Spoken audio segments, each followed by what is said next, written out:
Big boss Kannada season 12ರಲ್ಲಿ ಗಿಲ್ಲಿ ನಟ ಅಶ್ವಿನಿ ಮತ್ತು ಧ್ರುವಂತ್ ನಡುವೆ ತೀವ್ರ ಜಗಳವಾಗಿದೆ.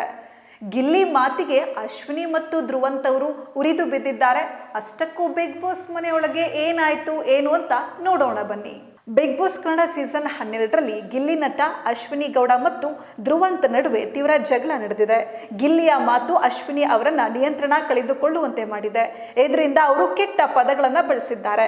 ವೀಕೆಂಡ್ನಲ್ಲಿ ಈ ಘಟನೆ ಪ್ರಮುಖ ಚರ್ಚೆಯ ವಿಷಯವಾಗುವ ಸಾಧ್ಯತೆ ಇದೆ. ಗಿಲ್ಲಿ ನಟ ಅವರು ಯಾರನ್ನಾದ್ರೂ ಉರಿಸ್ಬೇಕು, ಯಾರನ್ನಾದ್ರೂ ಅಳಿಸ್ಬೇಕು ಅಂತ ನಿರ್ಧರಿಸಿದ್ರೆ ಅವರ ಮಾತೇ ಸಾಕು. ಅವರು ಕೀ ಕೊಡೋದ್ರಲ್ಲಿ ಮಾಸ್ಟರ್. ಈಗ ಬಿಗ್ ಬಾಸ್ ಮನೆಯಲ್ಲಿ ಅಶ್ವಿನಿ ಗೌಡ, ಧ್ರುವಂತ್ ಹಾಗೂ ಗಿಲ್ಲಿ ನಟ ಮಧ್ಯೆ ಕಿರಿಕಾಗಿದೆ. ಗಿಲ್ಲಿ ಅದೆಷ್ಟು ಟ್ರಿಗರ್ ಮಾಡಿದ್ರು ಅಂದ್ರೆ ಅಶ್ವಿನಿ ಅವರಿಗೆ ಕಂಟ್ರೋಲ್ ಸಿಗ್ಲೇ ಇಲ್ಲ. ಅವರ ಮಾತು ಮಿತಿ ಮೀರಿದೆ. ತಾವು ಏಕವಚನ ಬಳಸಿ ಬೇರೆಯವರಿಂದ ಗೌರವ ನಿರೀಕ್ಷೆ ಮಾಡಿದ್ದಾರೆ. ಇದು ಚರ್ಚೆಗೆ ಕಾರಣ ಆಗಿದೆ. ಬಿಗ್ ಬಾಸ್ ಕನ್ನಡ ಸೀಸನ್ 12ರಲ್ಲಿ ಗಿಲ್ಲಿ ನಟ ಹಾಗೂ ಅಶ್ವಿನಿ ಗೌಡ ಮಧ್ಯೆ ಮೊದಲಿನಿಂದಲೂ ಕಿರಿಕಗಳು ಆದ ಉದಾಹರಣೆ ಇದೆ. ಇತ್ತೀಚೆಗೆ ಅಶ್ವಿನಿ ಗೌಡ ಅವರು ಬದಲಾಗಿದ್ರು. ಯಾವುದೇ ವಿಷಯ ಬಂದರೂ ಮೌನ ತಾಳ್ತಾ ಇದ್ರು. ಅವರು ಯಾರ ಮೇಲೂ ಕೋಪ ಮಾಡ್ಕೊಳ್ತಾ ಇರಲಿಲ್ಲ. ಆದರೆ ಈಗ ಅವರು ಮತ್ತೆ ಬದಲಾಗಿದ್ದಾರೆ. ಅವರು ನಿಯಂತ್ರಣ ಕಳೆದುಕೊಂಡಿದ್ದಾರೆ.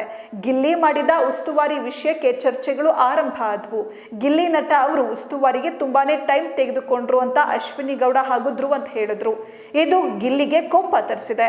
ಇಬ್ಬರನ್ನು ಗಿಲ್ಲಿ ಟ್ರಿಗರ್ ಮಾಡುವ ನಿರ್ಧಾರಕ್ಕೆ ಬಂದ್ರು.